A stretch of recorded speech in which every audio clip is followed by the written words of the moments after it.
बिस्मिल्लाहिर्रहमानिर्रहीम अल्लाहुम्मा सल्लि अला मुहम्मद व अला आलि मुहम्मद।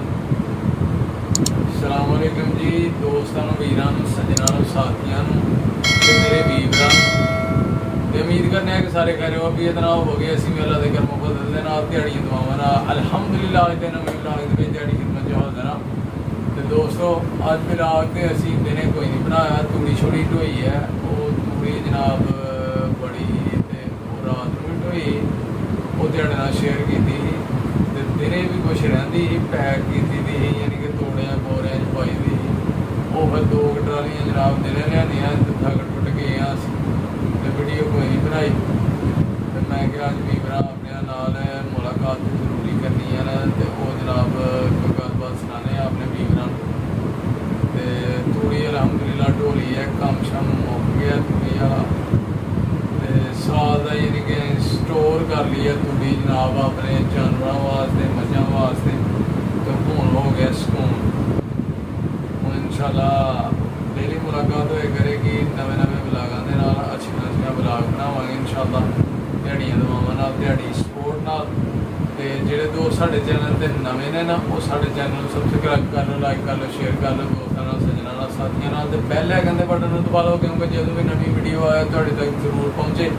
ठीक है दोस्तों, ते अज जनाब असीं तुहानूं दस्सने आ कि जी असीं ना लोग बड़े हो गए दे हड्ड हराम ते सानूं शुरू तो जनाब हड्ड हरामी यानी कि मिलती है, समझ लो कि घरों ही साढ़े माँ बाप ते असीं खुद अपने बच्चों को कर देने हड्ड हराम। क्योंकि एक आया ना गोरा इत्थे सर्च करन बरसगीर पाको हिंद ते उन्हें सर्च करन आया तो उन्हें यह चीज़ नोट की कि इत्थों के जोड़े लोग ने वो बड़े हड्ड हराम। वजह की है कि जो बच्चे होंगे ने तो बच्चों असीं स्कूल भेजने ना तो उन्होंने सारे काम असीं करने, उन्होंने जुत्ती साफ करनी है, उन्होंने वर्दी पानी है, स्कूले छड्ड के आना है, उन्होंने नाश्ता कराना है, यानी कि उन्होंने काम कोई नहीं करन देना अपने हथी, सारे काम असीं खुद करने ने उन्होंने। तो फिर वो हड्ड हरामी की उन्होंने आदत पै जाती है, फिर वो थोड़े बड़े होंगे ने, ठीक है जी, तो वो दूसरे को काम कराएंगे अपने। फिर जनाब जो अं शादी कर लेने फिर बुढ़ी यानी कि नौकर हो जाती है साड़ी, लिया ये जुत्ती साफ करके भलिए लोग लिया कपड़े इस्त्री करके हैं वो सारे काम उन्हें करने ते जी जनाब यानी कि फिर साड़ी अपना आदत च जेड़ा शामिल हो जाते हैं काम ते अं हड्ड हराम हो जाते। आस्ता आस्ता उन्हें ये सर्च करके ना तो जाके तो उन्हें दसिया कि जी अपने मुल्क के जोड़े बरसगीर पाको हिंद लोग ने ना वो बड़े हड्ड हराम ने ते उन्होंने नेचर फितरत दे विच आदत दे विच ये चीज़ शामिल है। तो शुरू तो उन्होंने जोड़ा ना ये चीज़ सिखाई जाती है, उन्होंने काम दूसरे नहीं करने। ठीक है सर, ये गल वाकई ठीक है।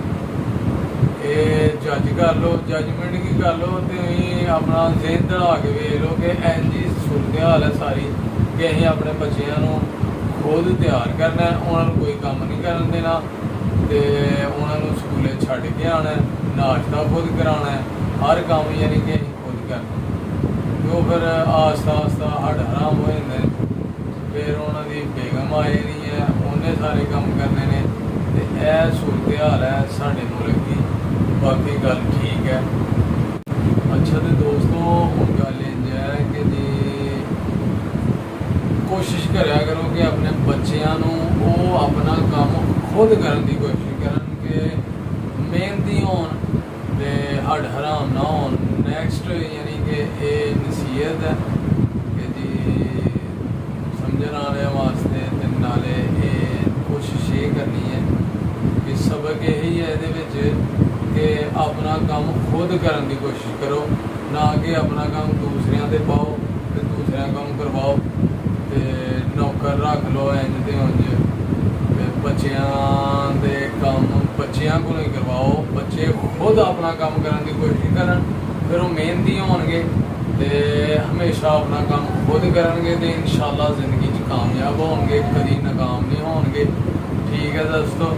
ਤੇ ਹੁਣ ਤੁਹਾਨੂੰ ਇਹ ਗੱਲ ਸੁਣਾਉਂਦੇ ਆ ਇੱਕ ਜਨਾਬ ਐਂਡ ਤੇ ਕਿ ਇੱਕ ਬੰਦਾ ਸੀ ਨਾ, ਉਹ ਜਹਾਜ਼ 'ਚ ਗਿਆ ਸਫ਼ਰ ਕਰਨ। ਉਹਨੇ ਆਪਣਾ ਨਾਲ ਇੱਕ ਤੋਤਾ ਲੈ ਲਿਆ, ਰਾਹ ਤੋਤਾ, ਤੇ ਦੋਵੇਂ ਬਹਿ ਗਏ ਜਹਾਜ਼ 'ਚ।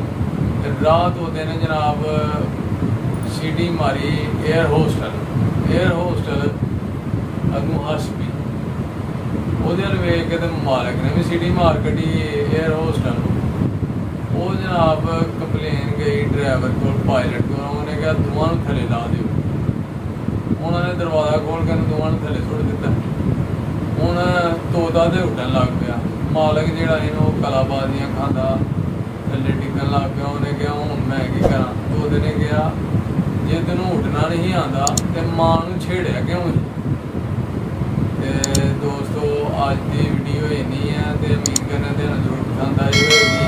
ਇਨਸ਼ਾਅੱਲਾ ਅਗਲੇ ਵਿਲਾਗ ਦੇ ਵਿੱਚ ਜ਼ਰੂਰ ਮੁਲਾਕਾਤ ਹੋਏਗੀ ਇੱਕ ਨਵੇਂ ਅੰਦਾਜ਼ ਦੇ ਨਾਲ ਤੇ ਨਵੀਂ ਵੀਡੀਓ ਇਨਸ਼ਾਅੱਲਾ ਅੱਛਾ ਵਿਲਾਗ ਬਣਾਵਾਂਗੇ, ਤੁਹਾਡੇ ਨਾਲ ਸ਼ੇਅਰ ਕਰਾਂਗੇ।